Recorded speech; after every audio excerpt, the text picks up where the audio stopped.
Right, after we get we had to weigh in about our close magnetic wave. I can't run fast enough. Alright. Wait, I'm gonna let you know the teams are extremely close to me. No, we're 2 pounds away.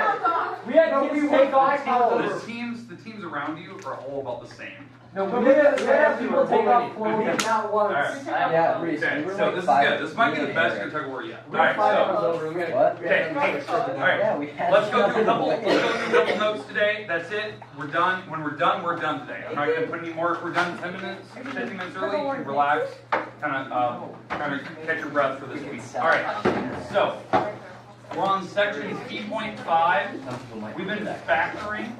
Now, we are going to be getting homework, so we're probably going to be getting homework tomorrow. I will make it due like next Wednesday. So the reason why is I don't like to do the 2-day turnaround. It's homecoming, I understand. But if I make it due Wednesday, at least you have a few days when you get back next week. You can kind of wrap it up, ask questions. I don't think the homework's difficult. It's just that some people have so much stuff going on. You know, we got football game tomorrow. We got float building tonight. We got cross country meet tonight. Oh yeah. That's in Clear Lake, Venture area. But we have volleyball tournaments this weekend. I think Daisy football Monday, cross country Tuesday. Like, there's stuff going on. I understand. So that's why, like, if I give you homework tomorrow, it'll be due like middle of next week, because I know just what we have going on, and I'll give some time in class to work on it as well. But I don't think it's difficult, because you guys, like, from the most part, from what I was explaining, like, most of you kind of figured it out. You know how to factor. I just want to get to the more difficult type problems today. We still have 2 more to get through. We have to finish cube rule, which we kind of started yesterday, and we do need to talk about grouping method today, and then we can kind of mix everything together so we can talk about it. Let's go through a problem here. So the types of factoring that we've actually discussed for the types, there's 5 types. The ones we did Tuesday, Wednesday. The first one was common factors, and number 2 is trinomials. I think most people are very, very comfortable with that. Remember, when you start a problem, you do need to check for common factors first. It does make problems easier. You know, it's a rule that I kind of skipped over yesterday because I was giving you very specific types of problems, but it is easier if you take out the common factor first in a problem, because it will make numbers smaller and easier to factor, you know, to break them apart. But then the ones we did yesterday were, we did the number 3, we did difference of squares. The big part about the difference of squares was remembering that it has to be a difference, there has to be a binomial, and then they have to be perfect squares. Now there was one example I did for another class yesterday, and this is the problem that I want to talk about.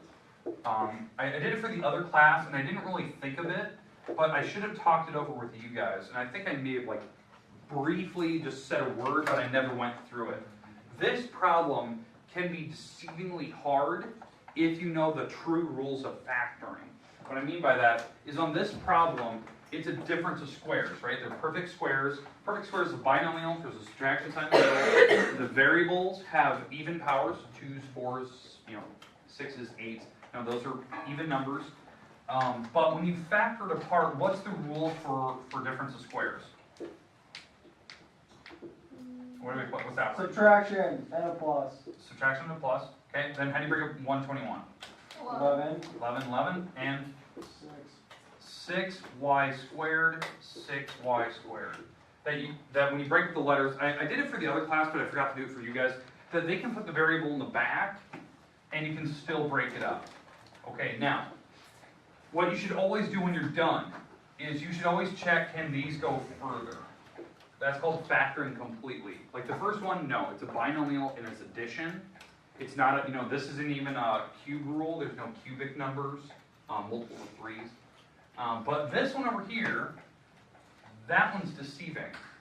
Because if you actually really know the true way to factor problems, that parenthesis in the back can actually be factored by difference of squares, even though the numbers are not perfect squares.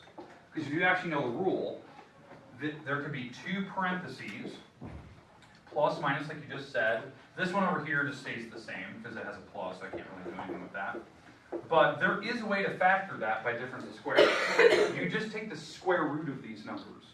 So square root of 11, square root of 11, and then the square root of 6 with a y after it, and the square root of 6 with a y after it. That's actually, you could actually do different squares with square roots. Like, they don't have to be perfect square numbers.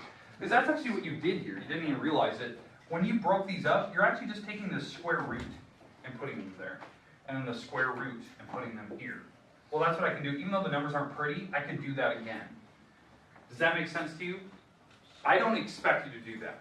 I don't, in this class, I expect you to probably stop here. But I want you to know for a fact that it could go further.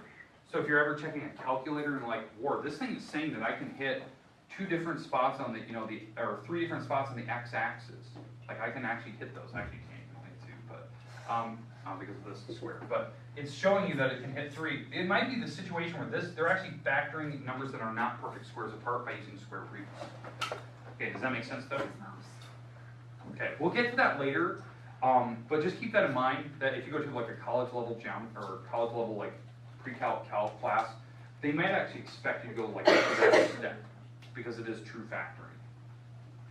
I don't like writing squares like that. It looks ugly. So, all right, so that's difference of squares. Let's finish with the cube rule today. I want to finish with basically one problem, just so we know how to do it, and then we're going to move on, and we're going to try the next step. So the one we did yesterday was the cube rule. The cube rule, it's binomials. It could be a sum or difference, adding or subtraction doesn't matter, but they have to be cubic numbers. So the cube list. So let me give an example here of a cube number. Let's go with 343. Oh geez. 343.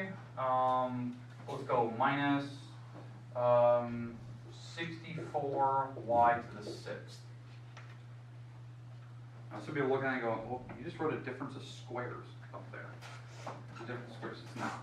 The reason I know it's not a difference of squares, even though it has a 64 in it and a 6 for a y, the 343 is a cubic number. So it's actually a cube rule instead. So you have to kind of know, are you doing a cube rule or are you doing the difference of squares? So that's, this number gave it away. So there's actually a couple different ways you could attempt the problem. You could do it by cube rule and square roots. All right, so in this part, just remember for how cube rule works, small parenthesis, big parenthesis. That's how cube rule works. This symbol goes in the front. The first parenthesis is the most important. If you can get the first parenthesis on a cube rule, you have the rest of it. So how we actually get the first parenthesis, just take the cubic root of these, so the cube root of these 2 items. So what number makes 343? 7. So that's the cube root, right? 7 times 7 times 7 is 343. The cube root of 64, well that's 4. 4 times 4 times 4. And then for the y, we're taking the cube root of y to the 6, take the 6, the power, and divide by the cube number, the 3, the index number. So what's 6 divided by 3? 2, so that's y squared. That's how you take a cube root of variables. That's the shortcut. That's how I take it. Okay, so that's the first parenthesis. Okay, does that make sense though? Okay, that's important. We need the first. Once you have the first parenthesis, the rest of it falls into place because the symbols after it will be the opposite. So this, if this is a negative sign, it will be a plus, and then a plus in the back. This plus is always in the back. They call it SOAP. We talked about it yesterday. Same, opposite, always positive. SOAP.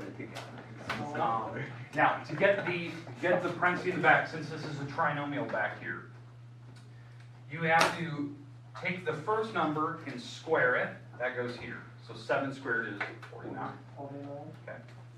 There we go. 49. And then the back item is the back item squared. So 4y squared, and we're going to square that. 16y to the 4th. So you're squaring that. Those are the front and back items. The middle is made from multiplying these 2 things together, ignoring the sign. So 28y squared. That's the middle. You just multiply them together. If you do it right and you actually FOIL, it should go back to the original item. You go first, outer, inner, last. It should work out. Things should cancel. All that good stuff. Okay? Questions, comments about the problem itself? Yes? Could you have like the 16 line and 49 switch? Yeah, so you could technically switch them in the very final answer, but usually when I do it, I always try to keep like the 49 first, the 16 last, because I like to keep them in order that they had the first parenthesis. But it's not a big deal, because when you add, you can always do move around. So, all right, now here, this item back here, you should not be able to factor. Because some people look at it and go, oh, that looks like a trinomial, which it is. But they're like, wow, you could potentially break it to 16 and break it to 49 and potentially make 28. Like you could, if you could try to figure that out. The thing is, it will not work. The way that this factors apart, it makes the back parenthesis, the trinomial, unfactorable prime. Even though you have a lot of combinations back there, there should be no way you should make 28 in the middle. The 28 is impossible to do it. Okay, questions, comments about that problem? Now, the first, could I technically break up that first parenthesis? Yeah, it is technically a difference of squares. Even though the 7 and 4 are not perfect, you could do square roots and use that. So that could go further. I'm not going to expect that unless numbers are perfect squares, like 16 and 4, or maybe it's 9 and 4. Then I would expect you to be able to go further and write down nice numbers. I don't expect you to use square roots. Okay, questions, comments about that problem? That was a cute one. I wanted to show you that because we didn't talk about it yesterday, like what happens when it's power 6. Why doesn't it work out, that type of thing. What happens when there's a 64, because it does look like a difference of squares, even though that number isn't a difference of squares. So, kind of keep that in mind. So. Okay, we good with that? Yep. Okay, last one today, cube rule. Not cube rule, grouping method, sorry. We need grouping method. So problem number 5 is the new one today. We have to do grouping. Now, for this one, for the grouping method, I'm just going to pull a couple of problems from the book today to kind of work these out, because I could make them up, but they'll all look the same, and I want to get kind of a range of different style problems. So, somebody have their math book in here? 73, 37. Okay, so, sorry. I'll just call it random problems here, so. 17, 1, 23. We like All right. primary. We like numbers. We like Alright. actually go hold it. No, 77 is a Okay, multiple. so, 27. Mara, you can pick any number from 11 to 16. Now, hold on. 37, 73, 37. So. They're reciprocal, they're not reciprocal. 23. 37. 29. I studied that time number. Okay, perfect. Okay. This is my number for my phone. I wrote So, alright, hey. Okay, we're going to try to do a grouping problem here. Now, Mara's just going to pick one at kind of random from the book. I'm not going to lie, this will probably be one of your homework problems. I'm pulling problems from this section. Make an odd number problem, I like So, pick a problem. X cubed. Minus 3x squared plus 4x minus 12. Okay. Alright, so this is the first. Now, when you do grouping problems, there's multiple ways you can attempt the problem itself. There's not just one way of doing them. I'll try to show you that there is potentially you can go different ways. How I know that this is a grouping problem, other than just the book saying that you have to group this by factor this by grouping, is that there's 4 items. It's not, binomial, it's not trinomial, it doesn't have common factors to all of them. 4 items is kind of a telltale sign. Like when I look at that problem, I'm like, I immediately know it has to be done by grouping. And the weird part about doing this problem, it doesn't actually matter how you group sometimes. The problem will work out in the end anyway. I always just say at first, I usually just try to go with the way that they have it set up.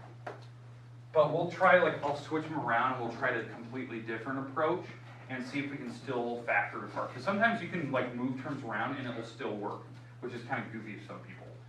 Alright, but yeah, so when we group these together, so I'm grouping the first and grouping the second, we have to basically pull out what they have in common when you do this first.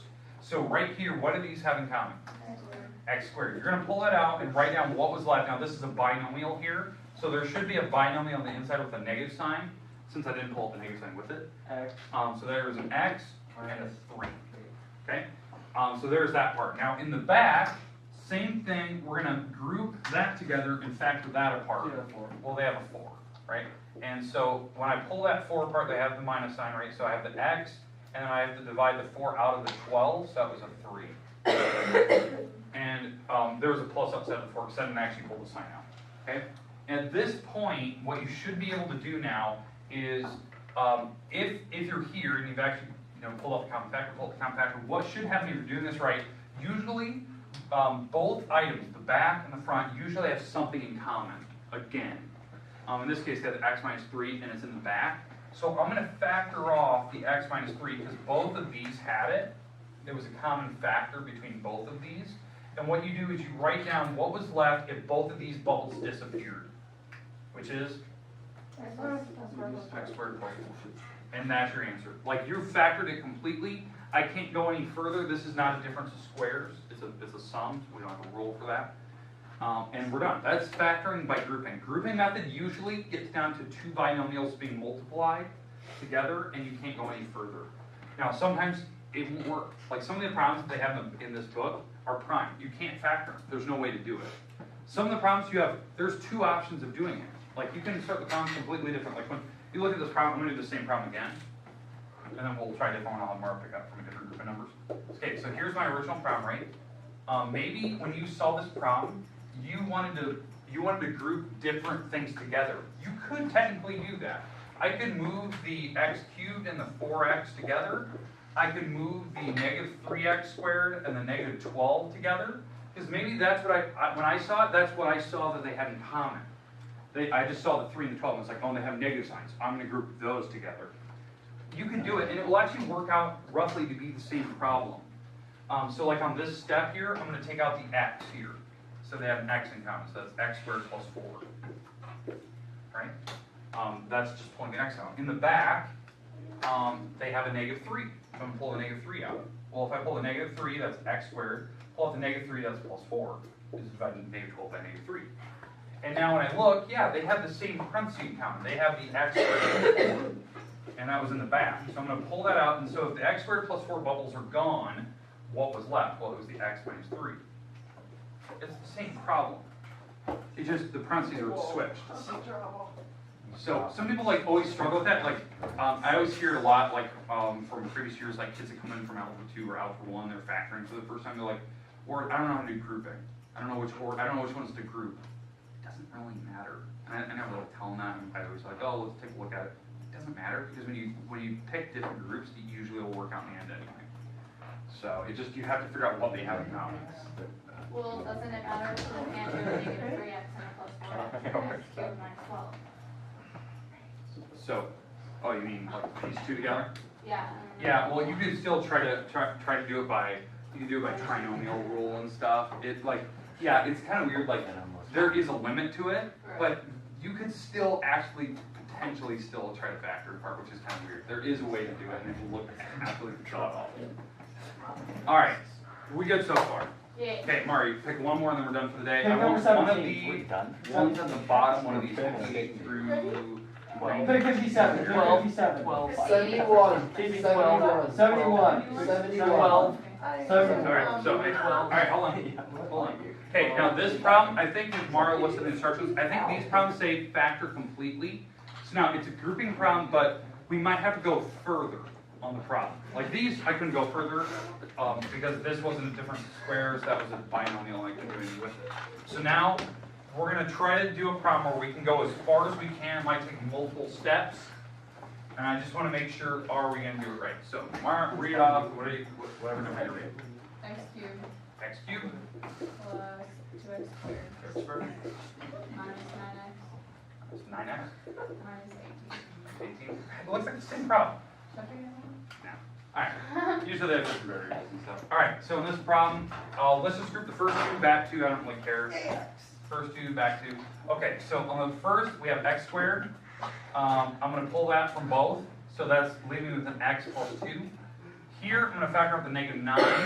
So that's an x plus 2, because I'm dividing a negative 9 off of that. So that's why it turns out to be this. Now I'm going to pull the common factor out, which is the x plus 2. So that x plus 2 is gone from both of these. I would be left with an x squared minus 9. Right? Make sense? Yes. I'm sorry, I'm going like super fast. But you just pull up common factor, and now we're left with this. We're not done though. This is the difference of squares. That's what it means to factor completely. This one can go one more step.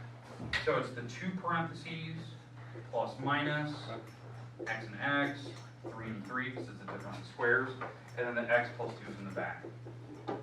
That's factoring completely. In fact, it has 3 potential roots.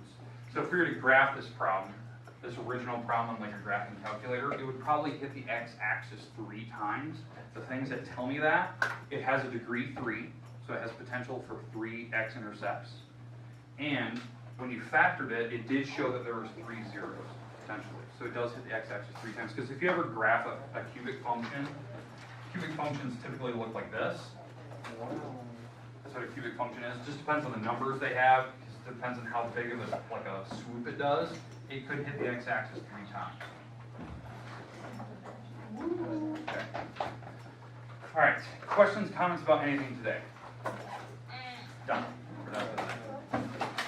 Nice and easy. Okay. Homework tomorrow, probably. We'll see. Now, tomorrow I will give you one of these, but it'll be a story prompt. And we'll do one of those in class. I saw it, that was very I'm gonna start out like this. Yeah. I'm gonna be a gamer. I only have the last section.